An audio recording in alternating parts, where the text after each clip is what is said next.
Ahoy there, mateys! I'm Joshua Orro, the Mustang Prince, and welcome to Mustang Prince Orro Reports. Well, folks, as you can see by my backpack here, I'm about to get ready for my weekend vacation to San Diego with some friends.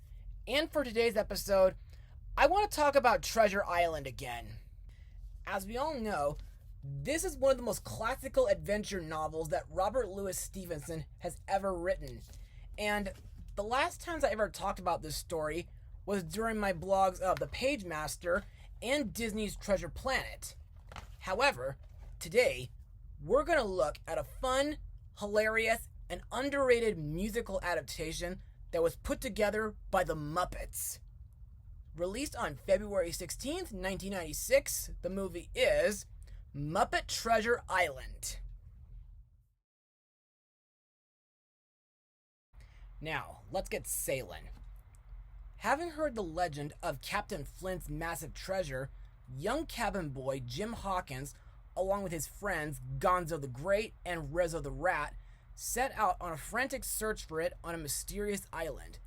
Accompanied by Squire Trelawney and Captain Abraham Smollett, Jim and his friends finally get their own taste of adventure, but they soon uncover a sinister plot by a band of villainous pirates led by the ship's devious cook, Long John Silver, who seek the treasure for themselves. So, what are my thoughts? Well, to me, this is a fun movie, yes, but unfortunately, I regret to say that I never actually saw it when it was released in theaters, mainly due to the fact that I was scared of pirates as a kid because of my experience with a certain Disneyland ride. But thankfully, I did get the chance to see it on the Disney Channel while growing up, though not in full compared to another adventure movie that I saw at the time. But nowadays, after reading Treasure Island, as well as watching several episodes of The Muppet Show on Disney Plus since February, this movie is a lot better and more memorable compared to the time when I saw it on TV. And to further explain why I like it, let's move on to Mustang Notes. Following the release of the Muppet Christmas Carol, it was decided that the next Muppet movie would be an adaptation of another classical story. Co-writer Kirk R. Thatcher stated there were a whole bunch of ideas out there that he was most keen on, like Treasure Island and a King Arthur story with medieval dragons and knights. In the end, they all agreed as a group that Treasure Island was a better story for the Muppets to take on. Filming was slated to begin in the fall in London, with a tentative release date slated for spring 1994. While the film did not have a distributor at the time, Walt Disney Pictures did have a first-look deal. Veteran Muppet performer Frank Oz was unavailable for most of the shooting, so fellow Muppet performer Kevin Clash puppeteered his characters, while Oz dubbed the voices in post-production. Now, this was actually the fifth feature movie to star the Muppets, and it was the second produced after the death of Muppet creator Jim Henson. Also, not only was this Disney's second time distributing a Muppet movie, but it was also their second time adapting Treasure Island. The very first time they did it was way back in 1950, back when Walt Disney was still alive. Anyway, in my opinion, like the TV show and many other Muppet movies, I think the puppeteering is very well executed. And like with Muppet Christmas Carol, Brian Henson did a great job directing and producing. Also, I think the Hispaniola is a well-crafted ship for the movie, especially with it having a rowdy crew of Muppets and live actors collaborating and performing together. Plus, I like that this movie doesn't really take itself too seriously, due to it having classical 90s Muppet-style charm, humor, and fourth wall breaks, especially during the fight scene nearing the end of the movie. Now, what would be a Disney film, let alone a Muppet film, without memorable and catchy songs? In my opinion, these songs are pretty good, and I think Barry Mann and Cynthia Whale do a marvelous job writing them. First we have Shiver My Timbers, sung by a band of pirates, along with several animals, skulls, and island heads. In my opinion, this is a great song to open up the movie, as well as setting up for a thrilling pirate adventure. Plus, I think some of the verses feel like they came from Pirates of the Caribbean.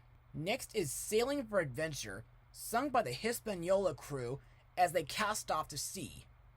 In my eyes, this song is another memorable sailing song, next to others like The Frigate That Flies from The Pirate Fairy, Whale of a Tale from 20,000 Leagues Under the Sea, Time to Be Awesome from My Little Pony the Movie from 2017, and A Pirate Today from the Swan Princess 6, Princess Tomorrow, Pirate Today. Another song that I want to talk about is Cabin Fever. In my opinion, this song is kind of bizarre, kind of like the Pink Elephants from Dumbo or Yodel Addle Edel Idle Ooh from Home on the Range, mainly due to the tropical themed party visuals, darkened skies, and the characters going stir crazy out of boredom, as well as them wearing cowboy, goat herd, and Cuban and Mexican style costumes. But on the other hand, this is a catchy and fast-paced song, and I can sort of imagine a lot of folks these days singing it, like when COVID-19 took over and forced us to stay indoors for about 14 months. And now let's move on to my favorite part of these blogs, the cast. Our main character, Jim Hawkins, is played by a young Kevin Bishop, marking this as his first film role after acting in the TV series Grange Hill. In my opinion, this version of Jim is a very adventurous young cabin boy and a hard worker while at the Benbow Inn or on the Hispaniola. Plus, I think Kevin Bishop did great for his first role. Plus, like most main characters in Disney, Jim has big dreams to leave the Benbow Inn for a life of adventure at sea, just like his late father did, as shown during his lament song, Something Better. And to me, this is a nice song to listen to, despite the fact that Kevin was actually lip-syncing to his pre-recorded vocals, due to his voice changing during shooting. Next we come to Jim's best friends, Gonzo the Great and Rizzo the Rat. As usual, these guys have got to be the funniest characters in Muppet history, especially during films like Muppet Classic Theater and The Muppet Christmas Carol. Plus, I like that they look out for Jim like a family. Also to note, I like the parts where Rizzo invites a group of rats aboard the Hispaniola, and where Gonzo throws some starfish stars at one of the pirates, which I think may have influenced a fight scene similar to the one in The Little Mermaid Ariel's beginning. Next we have Billy Bones, played by Billy Connolly, whom has been in films like Pocahontas, Pixar's Brave, and A Series of Unfortunate Events. This version of Billy Bones is a drunken sailor who spends his days at the Benbow Inn recalling his time as a member of Captain Flint's crew before Blind Pew, Black Dog, and other old shipmates seek him out and give him the black spot.